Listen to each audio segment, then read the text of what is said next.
آپ کے دو صحافی انہوں نے باضابطہ طور پہ، ایک نے تو اسرائیل کے چینل کو انٹرویو دیا اور اس کے علاوہ دو نے اپنے ٹویٹر اکاؤنٹ پہ یہ ٹویٹ کی، اپنے سوشل میڈیا پہ بتایا کہ اسرائیل کو ابھی ہمیں بھی ایکسیپٹ کر لینا چاہیے، تسلیم کر لینا چاہیے۔ یہ کوئی بری بات نہیں ہے جو انہوں نے کی، زیادہ بری بات یہ ہے کہ اسے ابھی تک روکا کسی نے، کسی نے آج تک شٹ اپ کال نہیں دی، کسی نے آج تک ریاستی ادارے نے یہ نہیں کہا۔ عموماً ہم جہاں پہ جاتے ہیں کوئی لوکل سطح کے چھوٹے موٹے فرشتے آتے ہیں وہ نوٹ کرنے کے لیے، لیکن مسئلہ یہ ہے کہ وہ اتنے چھوٹے ہوتے ہیں کہ ہمارا صحیح پیغام اپنے بڑوں تک پہنچا نہیں پاتے، وہ چغلیاں جا کے کر آتے ہیں نوکری پکی کرانے کے چکر میں۔ لہٰذا میں یہ درخواست کروں گا کہ تھوڑے بڑے فرشتوں کو بھیجا کرو جن میں اتنی سینس ہو کہ وہ سمجھ جائیں کہ یہ اگلا بندہ کہنا کیا چاہ رہا ہے، یہ پاکستان کے بھلے کی بات کر رہا ہے، کوئی غداری کی باتیں نہیں کر رہا۔ اگر اسرائیل کو تسلیم کر لیا جائے تو اس پہ ڈیبیٹ کی جا سکتی ہے کہ تسلیم کرنا چاہیے یا نہیں کرنا چاہیے۔ جب کسی چیز میں یا آ جاتا ہے نا کہ مانو یا نہ مانو، اس کا مطلب ہے فتنے کی جڑ پیدا ہو چکی ہے، وہ بیج بو دیا گیا۔ وقت یو اے ای سے سینکڑوں پاکستانیوں کو پاکستان واپس بھیج دیا گیا، سعودی عرب سے آپ کا اقامہ مہنگا کر دیا گیا، لوگ 90% نے اپنی فیملیز کو واپس بھیج دیا، باقی خود بھی واپس آ رہے ہیں اور ہیلے بہانوں سے وہ آپ کو واپس بھیج رہے ہیں۔ انہیں آپ سے سستی لیبر جو ہے وہ بنگلہ دیش سے مل جائے گی، آپ سے زیادہ سستی لیبر انہیں انڈیا سے مل جائے گی۔ اور یہ سارا کچھ کیوں کیا جا رہا ہے؟ یہ وہ انٹرنیشنل پریشر ہے جو آپ پہ ایگزرٹ کیا جا رہا ہے کہ اگر آپ اسرائیل کو تسلیم کر لیں گے تو حالات بہتر ہو جائیں گے، ادروائز نہیں۔ یو اے ای نے ایکسیپٹ کر لیا اسرائیل کو، آپ کا ایم این اے یا ایم پی اے یا آپ کا سینیٹر یا آپ کا بیوروکریٹ یا کوئی اور آفیسر اس ملک سے باہر اگر سب سے سستے پیسوں میں، سب سے کم پیسوں میں کہیں عیاشی کے لیے جا سکتا تھا تو وہ دبئی جاتا تھا۔ اب وہی فحاشی کے اڈے متحدہ عرب امارات میں بنیں گے، اسرائیلی عورتیں سپلائی کی جاتی کہ ایک دور تھا جب یہ نئے نئے موبائل آئے تھے کیمرہ والے، تو اس وقت جو بھی لوگ ملک سے باہر دورے پہ ڈیلیگیشنز جاتے تھے انہیں موبائل گفٹ کیا جاتا تھا، اور اس میں وہ چپس لگی ہوتی تھیں جس میں سارا ڈیٹا آپ کا ریکارڈ ہوتا ہے کہ آپ بیگم صاحبہ کو کیا بات کر رہے ہیں۔ ہمیشہ تو آپ نے پیاز ٹماٹر لانے والی باتیں نہیں کرنی ہوتی بیگم کے ساتھ، ظاہر وہ ساری باتیں ریکارڈ ہوتی ہیں۔ اس کے علاوہ کس خاتون سے کیا بات ہو رہی ہے، ظاہر ہے وہاں سارے تو آپ کے وہ شیخ الحدیث تو بیٹھے نہیں ہوتے اداروں میں، ہر قسم کا بندہ بیٹھا ہوتا ہے۔ انہیں پھر اسی انداز سے بلیک میل کیا جاتا ہے کہ تمہارے حلقے کی عوام کو یہ یا تمہارے محکمے کے بندوں کو یہ چیز دکھا دی جائے گی، اس سے پہلے کہ تمہاری عزت خاک میں ملے تم ہمارے لیے کام کرنا شروع کر دو، ہمارے لیے کام کرو گے تو تمہاری تنخواہ پہلے 50,000 ہے، 50 لاکھ ہم دے دیں گے۔ کہاں 50,000 کہاں 50 لاکھ، ان کے لیے تو یہ چند ڈالر ہوتے ہیں۔ لیکن یہاں مسئلہ کیا ہوتا ہے کہ یہاں سے وہ غداریاں شروع ہوتی ہیں اور ملک کے راز بکنا شروع ہو جاتے ہیں۔ تو ان چیزوں کو کنٹرول کرنے کے لیے میں یہی ان چھوٹے فرشتوں سے کہتا ہوں کہ اپنے بڑے فرشتوں کو اچھا پیغام پہنچا دو کہ ملک سے باہر کوئی بندہ جائے تو اس کو یہ پابندی لگائی جائے کہ وہ گفٹ نہ لے۔ نمبر 2 یہ کہ 19 اینڈ ابو گریڈ کا جو آفیسر آپ کا بیٹھا ہوتا ہے کسی بڑے محکمے میں، ادارے میں، اس کو یہ اجازت نہ دی جائے کہ آپ ریٹائرمنٹ کے بعد ملک سے باہر جا کے وہاں پر رہیں یا وہاں پر اپنا گھر بنائیں۔ مسئلہ یہ ہوتا ہے، یا آپ کے بچے، مجھے یہ بتائیں، آپ کے بچے ایک ایسے شخص کے گھر میں جا کے تعلیم حاصل کر رہے ہوں جس کو آپ نے ارادہ کیا ہوا کہ میں اسے قتل کروں گا، دل سے آپ اسے برا مانتے ہیں، کیا آپ تب تک اسے قتل کر سکتے ہیں جب تک آپ کے بچے اس کے گھر میں پڑھ رہے ہو؟ وہ ذبح نہ کرتے آپ کے بچوں کو؟ تو یا تو پھر ہمارے حکام بالا امریکہ کو اپنا دشمن نہیں مانتے، اگر مانتے تو ان کے بچے وہاں نہ پڑھ رہے ہوتے۔ آپ سمجھ رہے ہیں اس چیز کو؟ یا تو یہ امریکہ کو اپنا دشمن نہ مانتے۔ برطانیہ، ہم نے آزادی ہندوستان سے نہیں لی، ہم نے تو انگریزوں سے آزادی لی۔ یہ ہندو بنیا تو کچھ عرصے کے لیے ہم پہ قابض تھا، قابض تو انگریز ہوا تھا، ہندو تو اس کے جوتے پالش کرتا تھا۔ جب آپ کے بچے یہ گولو مولو، یہ گونگلے جو بیٹھے ہوئے ہیں دو جو اپنی دادی نانی کے جنازے پہ آنے کو تیار نہیں ہوتے، جب وہ برطانیہ میں بیٹھے ہوئے ہیں تو کیا آپ کا سابق وزیر اعظم صاحب کیا برطانیہ کے خلاف چون چرا کر سکتے ہیں؟ نہیں کر سکتا. نہیں کر سکتے. آپ کے موجودہ وزیر اعظم صاحب، ان کے بچے کہاں بیٹھے ہوئے ہیں؟ ملک سے باہر بیٹھے ہوئے ہیں، کبھی برطانیہ کبھی امریکہ. تو کیا کوئی چون چرا اس کے بارے میں ہو سکتی ہے؟ نہیں ہو سکتی. تو یہ 2-3 قراردادیں پیش کروانا آپ لوگوں کی ذمہ داری ہے. ایم ایل اے صاحب کے پاس جاتے ہیں نا، ساڈا منڈا بھرتی کرا دو، جاتے ہیں نا. حقیقت آپ نے ووٹ دیا، آپ نے اس پہ احسان کیا، اس کے آگے پیچھے گاڑیاں جو آپ کی وجہ سے ہے نا. دیکھیں آج فرانس نے گستاخی کی ہے نا، اس سے پہلے ہالینڈ نے گستاخی کی، اس سے پہلے نیوزی لینڈ میں گستاخی، اس سے پہلے ڈنمارک میں گستاخی، اس سے پہلے ناروے میں، سلسلہ چلتا رہا، اس سے پہلے امریکہ میں. اس کا مستقل حل کیا ہے؟ غیرت مند قیادت کب آئے گی آپ کے پاس؟ 2-3 قراردادیں آپ نے پیش کروانی ہیں اور منظور کروانی ہیں. اس کے لیے آپ کو ایک قربانی دینی پڑے گی. آپ میں سے تقریباً ہر بندہ گیا ہوگا ایم این اے کے پاس، میرا بچہ، میرا بھتیجا، میرا بھانجا بھرتی کرا دو. 1-2 کے بھرتی ہوئے ہوں گے، باقیوں کو لارا ہی ملا ہوگا نا. اسی طرح لہٰذا لارا لگوانے سے بہتر ہے انہیں کو ایم این اے صاحب آج ہم اپنا بیٹا بھرتی کرانے نہیں آئے، ایم این اے صاحب آج ہم اپنے گلی پکی کرانے نہیں آئے، ایم این اے صاحب آج ہم قیمے والا نان کھانے نہیں آئے، آج ہم بریانی کی پلیٹ پہ بکنے کے لیے نہیں آئے، ایم این اے صاحب آج جو ہے ہم گلی نہیں پکی کرائیں گے، آج ہمارے گاؤں میں گیس نہیں لگتی، ٹھیک ہے ایم این اے صاحب نہیں لگے، کوئی مسئلہ نہیں ہے، ہمارے پیو دادے گیس کے بغیر بھی زندہ تھے نا، تو بعد میں بھی زندہ رہ لیں گے، کوئی موت نہیں پڑتی انہیں. ہاں ہونی چاہیے، اچھی بات ہے، ہمارا حق ہے، لیکن فی الحال ہم اس کے لیے نہیں آئے. بجلی آتی یا نہیں آتی یہ ایک سیکنڈری چیز ہے.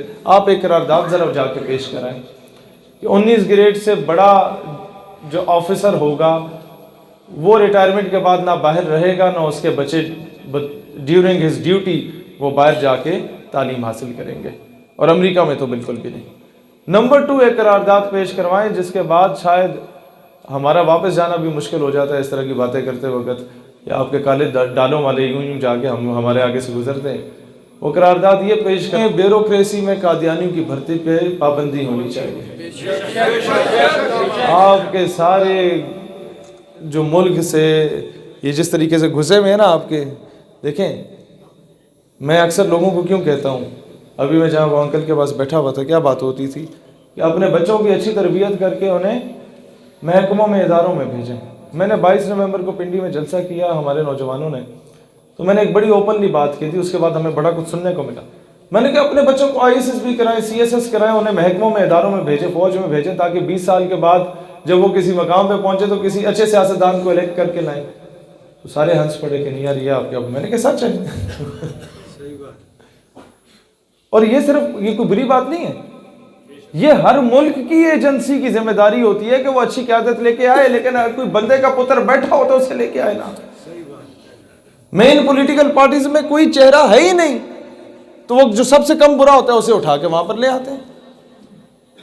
اب صورتحال کیا ہے؟ یہ 2 قراردادیں ہوگی، آپ سمجھ رہے ہیں اس چیز کو.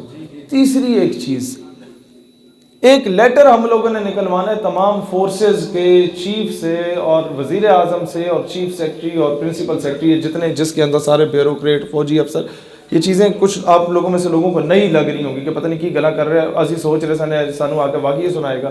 واقعی سنانے والا دور گیا کہ پیر صاحب نے پھک ماری سی تو 6 جن اڑ گئے سن. نہیں. اب لوگ ہم سے پوچھتے ہیں بھائی جان پیر صاحب نے تو پھک ماری سی تو جن اڑ گئے سن، تسا کی کیتا ہے؟ تو ہم جو یہ پیغام مسئلہ وہ آپ کو دینے آئے ہیں وہ یہ ہے کہ یہ قرارداد آپ نے پاس کروانی ہے کہ آپ کے اعلیٰ اداروں میں کوئی بھی شخص وومنائزنگ میں عورت کے ساتھ یا شراب پیتا ہوا پکڑا گیا تو اس کو فی الفور اس عہدے سے برطرف کیا جائے گا. میں آپ کو ایک وجہ بتاتا ہوں. ملک میں کرپشن اور بزدلی کے سب سے بڑی وجہ کیا ہے؟ ایک آفیسر کی جو تنخواہ ہوتی ہے وہ کسی بھی محکمے کا ہو، ادارے کا ہو، وہ شروع ہوتی ہے 17ویں گریڈ کا ہے تو 40-45 ہزار سے 50 ہزار سے، وہ 22ویں گریڈ تک پہنچے گا نا تو اکثریت کی تنخواہ 2 لاکھ 2.5 لاکھ ہوتی ہے بس. اور کہیں گے 2 لاکھ 2.5 لاکھ بڑی شے ہوتی ہے، کچھ بھی نہیں ہوتا. میں آپ کو بتاتا ہوں جو اکثر افسران ہیں وہ 18ویں 19ویں گریڈ تک مشکل سے مر کے پہنچتے ہیں. اب ان کی تنخواہ جو ہوتی ہے وہ 1,00,000 1,50,000 ہوتی ہے. اب ان کے 3 بچے ہوتے ہیں جو یونیورسٹی میں پڑھتے ہیں، جن کی 6 مہینے کا ایک سیمسٹر ہوتا ہے، جس کی فیس ہوتی ہے 1,25,000. اور بیگم کو جو انہوں نے کپڑے لے کے دینے ہوتے ہیں وہ الگ ہوتے ہیں. بچوں کی پارٹیاں، ان کے اسکول کا خرچہ وہ الگ ہوتا ہے. بچوں کو 3 بچے ہیں تو تینوں کی الگ گاڑیاں ہوں گی، ان کا خرچہ الگ ہوتا ہے. گھر میں 4 اے سی لگے ہوتے ہیں، ایک اپنے کمرے میں، 3 بچوں کے الگ الگ کمروں میں، ان کا خرچہ الگ ہوتا ہے. 30-40 ہزار بجلی کا بل آتا ہے. اور یہ آتا ہے، ہر صورت آتا ہے، کیونکہ ہم اس سسٹم میں پلے بڑھے ہیں.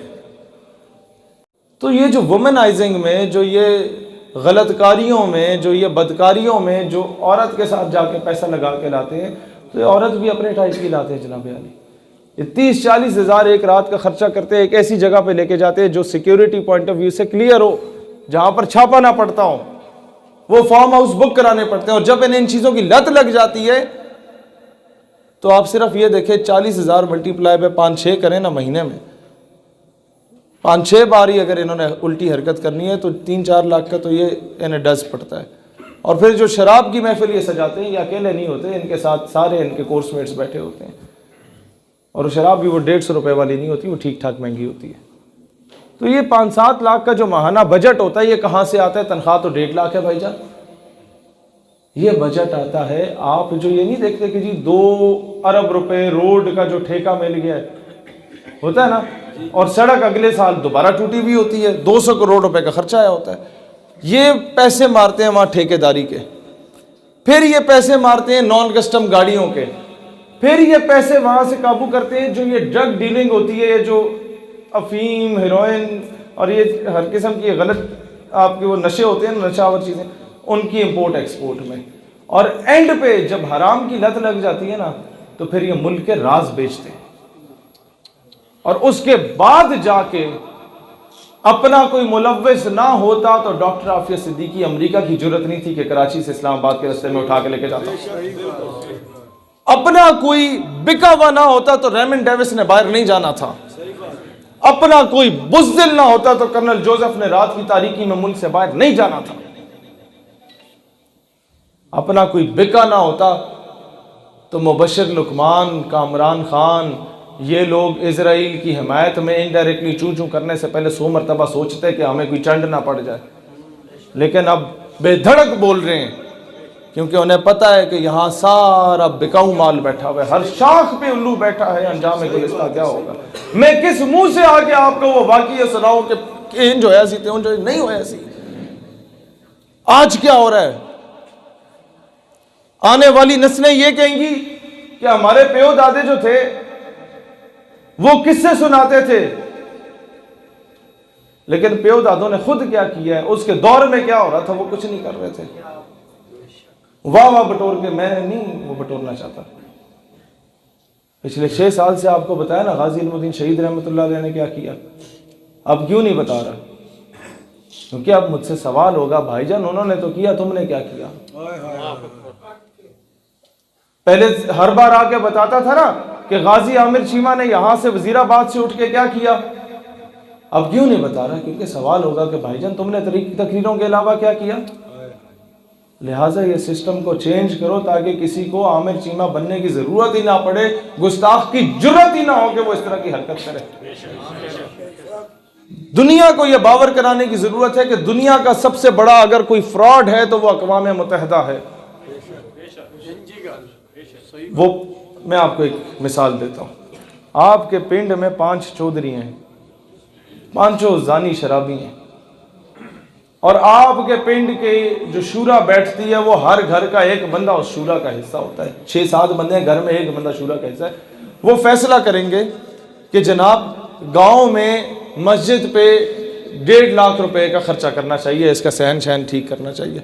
لیکن وہ جو 5 چودھری ہیں ان کے پاس ویٹو پاور کا اختیار ہے کہ اگر وہ کہہ دیں، ان میں سے ایک بھی کہہ دے کہ نہیں، تو اس کا مطلب ہے نہیں، وہ 100,000 بندوں کی جو شورا ہے وہ گئی، بھاڑ میں گئی. تو مجھے یہ بتائیں ان 1000 بندوں کی شورا کا کوئی فائدہ ہوا؟ نہیں ہوا نا. ان 5 چودھریوں میں سے کوئی ایک بھی مکر جائے تو کیا معاملہ. تو اس پوری شورا کی جو کمیٹی ہے مجلس شورا کا کوئی فائدہ؟ اقوام متحدہ ایسا فراڈ ہے کہ دنیا کے 250 ممالک اگر کہہ دیں کہ فلسطین جائز ریاست ہے اور اسرائیل ناجائز ریاست ہے تو وہ 5 چودھری ہیں، جن میں سے ایک امریکہ، دوسرا برطانیہ، تیسرا چائنا، چوتھا فرانس اور 5واں رشیا۔